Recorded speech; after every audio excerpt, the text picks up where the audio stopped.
इस बार स्टार्टअप था, फिर भी सबका रिजल्ट बढ़िया। एक कोमल कुमारी है जिसका 420 नंबर है, एक अंश कुमार है जिसका 415 नंबर है, हमारे साथ सत्यम कुमार है 395 नंबर है, अमन कुमार है 393 नंबर है, सारे फर्स्ट डिवीजन। बहुत अच्छा फील हो रहा है। ये सब के पीछे हमारे संतोष सर का हाथ है। आई have only above 50 students, but all students are very courageous and very brilliant.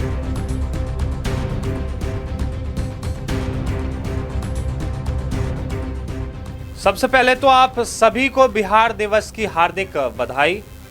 नमस्कार, मैं हूं सुमन भारद्वाज और आप देख रहे हैं केवी स्टूडियो बिहार। अभी मैं ग्लोरियस इंग्लिश क्लासेस, जी हाँ, संतोष सर के द्वारा ये संस्थान जो है रन होता है। संतोष सर इस संस्थान में पढ़ाते हैं और इंग्लिश की क्लासेस यहाँ चलती है। और जैसा कि आप सभी जानते हैं कि इंटरमीडिएट, बिहार बोर्ड इंटरमीडिएट परीक्षा का रिजल्ट आ चुका है और ग्लोरियस इंग्लिश क्लासेस के भी बच्चों ने बाजी मारी। अनुभव कुमार 441 नंबर के साथ फर्स्ट डिवीजन आए हैं। एक बार जोरदार ताली बजाइएगा अनुभव कुमार के लिए। और भी तमाम बच्चे जिनके मतलब लगभग सारे फर्स्ट डिवीजन ही हैं, सारे फर्स्ट डिवीजन हैं। और किन किन बच्चों ने अच्छे मार्क्स के साथ पास किया है? और एक कोमल कुमारी है जिसका 420 नंबर है, एक अंश कुमार है जिसका 415 नंबर है, और एक हमारे साथ सत्यम कुमार है 395 नंबर है, अमन कुमार है 393 नंबर है। और जितने भी बच्चे हमारे यहाँ थे, सारे बच्चे का रिजल्ट 350 से अबव ही है। एंड इस बार स्टार्टअप था, फिर भी सबका रिजल्ट बढ़िया रहा।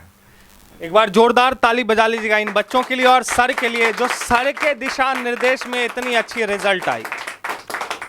चलिए, अब जब रिजल्ट आया है, जब इतनी अच्छी रिजल्ट दी है आप लोगों ने, तो कुछ बातें आज हम लोग बिहार दिवस पे भी कर लेते हैं। Shivam English glorious English classes के बच्चों से। आप लोग से तैयार हैं? आप लोग आज बिहार दिवस है, आप लोग क्या क्या बताइएगा बिहार के बारे में, क्या क्या जानते हैं? सर पहले इन लोगों से बात कर लेते हैं, फिर आप 441 नंबर आपका। जी, अच्छा, ये बताइए सबसे पहले कैसा लग रहा है 441 नंबर? बहुत अच्छा फील हो रहा है। ये सब के पीछे हमारे संतोष सर का हाथ है और जिन्होंने मुझे रात दिन एक करके मेहनत करवाया और हमने भी मेहनत किया, और इसके पीछे मेरा माँ बाप का भी हाथ है।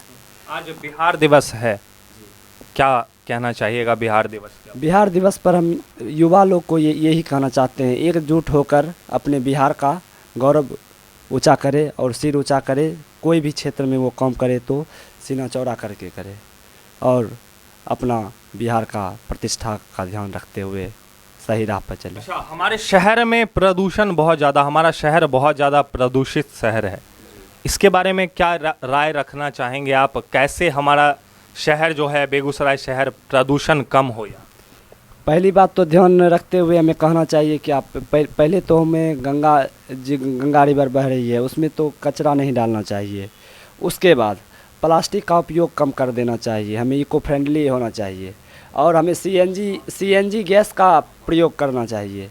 और हमें पर्यावरण सुरक्षित करने की पौधा लगाना चाहिए, जिससे हमारा पर्यावरण स्वच्छ हो। सीएनजी इस्तेमाल करना चाहिए या इलेक्ट्रिक की ओर रुख करना चाहिए? एक सवाल मैं लेना चाहूँगा, क्या युवा पीढ़ी क्या सजेस्ट करता है, क्या सोच रखता है? इलेक्ट्रिक प्रदूषण क्या सीएनजी से कम नहीं करेगा, ये बताइए। देखिए सर, इलेक्ट्रिक हम सोलर ऊर्जा से भी प्रोड्यूस कर सकते हैं, जिससे वातावरण। नहीं, मेरा सवाल आपने नहीं समझा। आपने सीएनजी का ऑप्शन दिया। एक युवा पीढ़ी जब सीएनजी का ऑप्शन दिया है, तो क्या सीएनजी से प्रदूषण नहीं होता, ये बताओ। सीएनजी से प्रदूषण होता है लेकिन कम होता है, दर कम होता हाँ। है। तो जब हमारे शहर में इलेक्ट्रिक चीज़ें उपलब्ध है, जब जापान जैसा देश इलेक्ट्रिक चीज़ें कितने साल पहले से बना रहा है और हमारे भारत में भी अब इलेक्ट्रिक चीज़ें आने लगी है, तो हम उसकी ओर रुख ना करें, ये बताओ कैसा? उसकी ओर रुख करना चाहिए, लेकिन अब सीएनजी चला, उसके पीछे भी उसका कारण है, क्या है कि सीएनजी से अच्छा अब इलेक्ट्रिक आने लगा है। अच्छा, क्या कहिएगा आप? सीएनजी इस्तेमाल करें या इलेक्ट्रिक? फिलहाल तो इलेक्ट्रिक अभी यूज़ मतलब ज़्यादा चल रहा है। ये सिचुएशन पे निर्भर करता है। अगर आप लोकल काम के लिए ले रहे हैं तो इलेक्ट्रिक यूज करना चाहिए। अगर आप दूरी के लिए सफ़र करना चाहते तो सीएनजी बेहतर होता है इलेक्ट्रिक के मामले में। मेरा हमारे शहर में तो 150 किलोमीटर चलने वाली बाइक भी आ चुकी है, इलेक्ट्रिक बाइक। लेकिन मेरा कहना है कि शहर घूमते हैं आप लोग? जी सर, लेकिन मेरा मार्केट जाते हैं? जी सर, जाते हैं? Yes sir. अभी ऑब्जर्व किया है आप लोगों ने? हाँ किए हैं, दोनों व्हीकल हम देखे हैं, सीएनजी भी और इलेक्ट्रिकल भी। लेकिन मेरा मानना ये है कि अगर इलेक्ट्रिकल रहेगा, ज़्यादा इको फ्रेंडली इलेक्ट्रिकल रहेगा। तो मैं यही कहना चाह रहा हूँ, क्या हमें सीएनजी पेट्रोल ये सब छोड़ के किस पे रुख करना चाहिए? और शायद भाई भी यही कह रहे थे कि सीएनजी पेट्रोल ये सब छोड़ के इलेक्ट्रिक पे रुख करना चाहिए। आप लोगों का क्या राय है, क्या कहना चाहिएगा? हमारा शहर प्रदूषित हो, इलेक्ट्रिक पे करना चाहिए और सीएनजी को यूज़ कम करना चाहिए और उससे प्रदूषण बहुत कम होगा। इलेक्ट्रिसिटी की वजह से चलना चाहिए। पेट्रोल और सीएनजी बंद किया जाएगा। ये पेट्रोल और सीएनजी ज़्यादा दूर तक, पेट्रोल सीएनजी रहेगा तो ज़्यादा दूर तक सफ़र करेगा, इलेक्ट्रिक रहेगा तो 150 किलोमीटर फिर चार्ज खत्म हो जाएगा तो फिर नया स्टार्ट हो पाता है, नहीं हो पाएगा। इसीलिए सीएनजी ज़्यादा और सोलर सिस्टम कर दिया जाएगा। Good morning KV studio, I am Sakshi Gautam, live at Ramderi, Begusarai. Air pollution is the indoor or outdoor environment. It is the modified of biological, chemical, physical characterized of the modification. Motor vehicles characterized of vehicles, motorcycles characterized of this environment. Air pollution is the smoky. It is the very important for smoke. देखिए क्या होता है कि pollution किसे बोलते हैं? Pollution का हिंदी अर्थ क्या है? प्रदूषण है। अब प्रदूषण क्या होता है ये बताइए। हमारा जो वातावरण है वो हमारी गलतियों की वजह से प्रदूषित हो रहा है। जैसे हम कचरा को यहाँ वहाँ फेंक देते हैं। उदाहरण के लिए हम चट्टी रोड को ले सकते हैं। हमारा जो नई मेयर बनी है पिंकी देवी, वो रोड तो बनवा रही है लेकिन रोड का सफाई नहीं कर रही है। चट्टी रोड बहुत ज़्यादा कचरा रहता है, बीच रोड पे लोग कचरा फेंकते रहते हैं। वही हुआ पॉल्यूशन की रोड को साफ भी करना चाहिए। क्या बात है, उदाहरण दिया। तो देखिए इन्होंने उदाहरण के माध्यम से समझाया, सही बात है। अगर कोई भी अनवांटेड सब्सटेंस, अनवांटेड मतलब समझते हो? वेस्ट जो हमारे इकोसिस्टम को खराब करे। इकोसिस्टम क्या? हाँ, प्रदूषण का कारण बन जाता है। और जब उस सब्सटेंस के द्वारा, उस वस्तु के द्वारा हमारा इकोसिस्टम क्या हो रहा है? हार्म पहुंच रहा है, तो क्या होगा? वो उसी को प्रदूषण बोले। ठीक है। अब कितने प्रकार होते हैं प्रदूषण के, बताएगा कोई? कौन कौन? ध्वनि प्रदूषण, हाँ, उसके बाद ध्वनि प्रदूषण, वायु प्रदूषण, जल प्रदूषण, नॉइज होता है, ध्वनि, 3 प्रकार। ध्वनि प्रदूषण, वायु प्रदूषण, जल प्रदूषण, स्थल प्रदूषण। स्थल प्रदूषण, वेरी गुड। सॉइल जिसे बोलते हैं, सॉइल। हाँ, क्लैप करो एक बार अपने लिए जोरदार। अब हम इन बच्चों से जानने की कोशिश करेंगे कि हमारे शहर को कैसे बचाया जाए प्रदूषण से। अब सबने जान तो लिया प्रदूषण क्या होता है और सभी जानते भी हैं, लेकिन फिर भी आते जाते हम लोग क्या फेंक ही देते हैं। और वो आदतें सब में लगी हुई है, हम में, आप में, छोटी बहन है उनमें, या सर में, किसी में भी ध्यान नहीं रहता। तो कैसे हम इन आदतों को सुधारें, कैसे प्रदूषित होने से बचाएं? हम अपने आदत को हम लोग को ही सुधारना पड़ेगा। कोई भी कचरा अगर हम डस्टबिन में डाल दे तो वो बेटर रहेगा हम लोग के लिए। फिर पॉलीथीन, प्लास्टिक हम लोग को कम यूज करना होगा। ज़्यादा से ज़्यादा पेड़ पौधे हम लोग लगाए। कारखाने हम लोग को कम यूज करना पड़ेगा। मट्टी, सॉइल सब लगाना पड़ेगा। पॉल्यूशन के जिम्मेदार भी हम हैं और उसे रोकने वाले भी हम ही हैं। पॉल्यूशन को रोकने के लिए हमको पहले अपने आसपास के कूड़े कचरे को साफ़ करना चाहिए। जो भी कचरा हमारे घर से निकलता है उसे 2 पार्ट में डिवाइड करके सूखे कचरे को अलग और गीले कचरे को अलग फेंकना चाहिए। और उसके बाद एयर पॉल्यूशन के लिए हम कर सकते हैं कि हमें जितना हो सके इलेक्ट्रिक व्हीकल्स का यूज़ करना चाहिए और हमें पैदल चलने का भी कोशिश करना चाहिए, साइकिलिंग करनी चाहिए।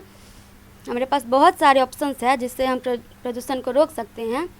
वाटर पोल्यूशन के लिए हम जैसे नदियों में फैक्ट्रीज़ के वेस्ट को फेंक देते हैं, ऐसा नहीं करना चाहिए, उसे डस्टबिन में फेंकना चाहिए।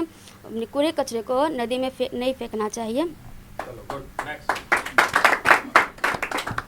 ध्वनि प्रदूषण, आजकल लोग शादी ब्याह में डीजे बजाते हैं, उससे मज़ा तो लोगों का आएगा, लेकिन उससे इन्वायरमेंट को बहुत ज़्यादा नुकसान पहुंचने वाला है।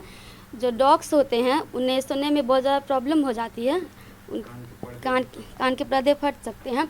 जिनके कानों में प्रॉब्लम होती है, जो ठीक से सुन नहीं पाते, उन्हें तो और भी ज़्यादा दिक्कत होती है। तो अपने मनोरंजन के लिए किसी को नुकसान नहीं पहुंचाना चाहिए। तो हमको जितना हो सके उतना पोल्यूशन कम करने की कोशिश करनी चाहिए। मेरा नाम अनमोल कुमार, घर मटियानी, बेगूसराय हेमरा चौक के पास ग्लोरियस इंग्लिश क्लासेस है, वहाँ पे मैं पढ़ता हूँ और कुछ पोल्यूशन के बारे में बोलना चाहता हूँ। तो ध्वनि प्रदूषण में हमको डीजे ऑर्केस्ट्रा जो साउंड वगैरह होता है नहीं बजाना चाहिए, उससे हमको बहुत नुकसान होगा। जैसे कि कान का चदरा फट सकता है, चाहे किसी को हार्ट अटैक आ सकता है। मेरा नाम एमडी नुमान है, मेरा घर सलीमपुर है। मैं एयर पोल्यूशन के बारे में बताना चाह रहा हूँ। तो कचरे को डब्बा में फेंकना चाहिए, अच्छी तरीक़ा से जगह को साफ़ रखना चाहिए, अच्छी तरीक़ा से धूल वगैरह नहीं उड़ाना चाहिए और कचरे को डब्बा में डालना चाहिए। मेरा नाम आलोक राज है। हम सबसे पहले ये कहना चाहते हैं, हमारा नगर निगम या हमारे मुखिया सबको कचरा फेंकने के लिए सब बाल्टीन दे देते हैं, लेकिन सब वो उससे उपयोग कुछ और कर लेते हैं उसका उपयोग कचरा फेंकने में नहीं, कचरा इधर उधर फेंक देते हैं। वो धीरे धीरे हल्का कम होता है। एक बार में चाहेंगे कि हम ये ख़त्म कर दे तो वो नहीं होने वाला है, क्योंकि ये अपना जड़ बन चुका है कि हम प्रदूषण करेंगे ही, कुछ ना कुछ कारण से प्रदूषण होता ही है। अब डीजे बजाना, हाँ मेरा शौक़ है, हम बजाएंगे, कोई मना करेगा और बजाएंगे नहीं, वो तो कल्चर है, उसको बजाना पड़ेगा, लेकिन उतना वॉइस में नहीं बजा सकते। सही में वो कल्चर है, सब बजाता है, हम क्यों नहीं बजाएंगे। मैं अनुभव कुमार, मेरा घर पंसल्ला बेगूसराय बिहार है। मैं कहना चाहता हूँ पहला पॉइंट के हमें पॉल्यूशन रोकने के लिए सबसे पहले तो हमें कल कारखाने हैं उस पर रोक लगाना चाहिए, जिसमें हमें सोलर सिस्टम के मदद से डायनेमो के अंदर से इलेक्ट्रिक पास करेगा, उसका इलेक्ट्रिक प्रोड्यूस हो, जिससे कुछ तो पोल्यूशन घटेगा। ट्रेन चल रही है, उसको हमको इलेक्ट्रिक पर लाना होगा, डीजल पेट्रोल का कम उपयोग करें और वातावरण में पेड़ पौधे लगाना चाहिए। और डस्टबिन जो सरकार मुहैया कराती है, हमें कचरे को डस्टबिन में ही डालना चाहिए, ना कि इधर उधर फेंक दें, जिससे हमारा पर्यावरण सुरक्षित रहेगा और प्रदूषण से दूर रहेगा। हेलो, मैं हूं सत्यम कुमार और मैं आज प्रदूषण के बारे में बोलने जा रहा हूं। तो यहाँ पे सारे डस्टबिन बहुत सड़क पे रखा हुआ नहीं है, इसी वजह से बहुत जगह जहाँ तहाँ कचरा फेंक रहा है सारे लोग। इसलिए जिसके वार्ड में जो जीता हो उसको उससे कंप्लेन किया जाता है क्या, सारे सड़क पे हर एक जगह डस्टबिन उपलब्ध होना चाहिए और कचरा कहीं फेंका हुआ फैला हुआ जगह में नहीं होना चाहिए, उसको सटीक जगह कूड़ेदान में ही रहना चाहिए और नदी में कुछ गंदगी नहीं बहाना चाहिए।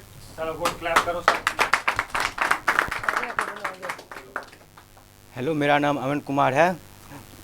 मैं कहना चाहता हूँ कि कचरा गंदगी फैलाने में कहीं ना कहीं हम सब लोगों की भी हाथ होती है। जैसे कि हम गंदगी से बचने के लिए साफ़ सुथरे कपड़ों को पहनना चाहिए, गंदे कपड़े नहीं पहनना चाहिए। खाने से पहले हाथ अच्छी तरह से ठीक से धोना चाहिए। नदी में कचरा कूड़ा नहीं फैलाना चाहिए, ना ही घर का कपड़ा उसमें खींचने के लिए इस्तेमाल किया जाना चाहिए। और नदी में कोई व्यक्ति अगर नहाए तो उसे शैम्पू सर्फ की उपयोग न करे। और कभी भी अगर हम प्लास्टिक यूज़ करते हैं, जैसे बिस्किट का रैप यूज़ करते हैं, उसको पूरा फाड़ के अलग नहीं करना चाहिए। होता क्या है, उससे जैसे कि कचरा उठाने वाले जो होते हैं वो बिस्किट का जो बड़ा सा साइज पार्ट होता है वो उठा लेते हैं, लेकिन जो फटा हुआ अलग से होता है उसको नहीं उठा पाते हैं। इसीलिए वैसा वैसा प्लास्टिक और ये सब जो होता है रैप उसको पूरा नहीं फाड़ना चाहिए। हमें आसपास में कचरा नहीं फेंकना चाहिए, डस्टबिन में कचरा फेंकना चाहिए और आसपास में पेड़ लगाना चाहिए और आसपास के सभी लोगों को बताना चाहिए कि आसपास में कचरा नहीं फेंके, सारे आदमी और जो भी व्यक्ति हैं सारे डस्टबिन में कचरा फेंके। चलिए, तमाम लोगों ने तो बोल दिया जो भी बोलना था प्रदूषण के बारे में, हाँ, लेकिन इस चीज़ को फॉलो कोई नहीं करता। करते हो? सच्ची मन से कहना, कोई करता है? सर आप करते हैं? हम लोग भी नहीं कर पाते हैं। नहीं कर पाते। तो यही चीज़ें हम लोग को आज से कसम खानी है। आप युवा हैं, हम युवा हैं, यही चीज़ें हम लोग को कसम खानी है आज से कि आज से हम अपने आसपास कचरा कम से कम फैला नहीं रहने देंगे। कसम खाते हो? हाँ, अपने सर पे हाथ रख के कसम खाओ, खाओ खाओ। मैं सर आप भी मैं कसम खाता हूं, लो करो, सर पे रखो हाथ। मैं आज बिहार दिवस के अवसर पे ग्लोरियस इंग्लिश क्लासेस का छात्र और संतोष सर के दिशा निर्देश में शिक्षा ग्रहण कर रहा छात्र आज के बाद अपने वातावरण, अपने आसपास के वातावरण स्वच्छ रखूंगा, ज्यादा से ज्यादा पेड़ लगाऊंगा और कहीं भी हमें कचरा अगर एक भी नजर आता है, बोलो, तुम लोग नहीं बोल रही हो, कहीं भी अगर हमें कचरा नजर आता है तो उसे हम लोग डस्टबिन में उठा के फेंकेंगे। फेंकोगे? फेंकेंगे सर? हाँ, फेंकेंगे। बच्चों को फॉलो करवाइएगा ये चीज़। जरूर जरूर। चलिए एक बार अपने लिए जोरदार ताली बजा दीजिए। ऐसे ही हम अगर छोटे छोटे स्टेप्स लेते हैं तो हमारा देश बदल सकता है, हमारा बिहार बदल सकता है और ये ग्लोरियस इंग्लिश क्लासेस भी बदल सकता है।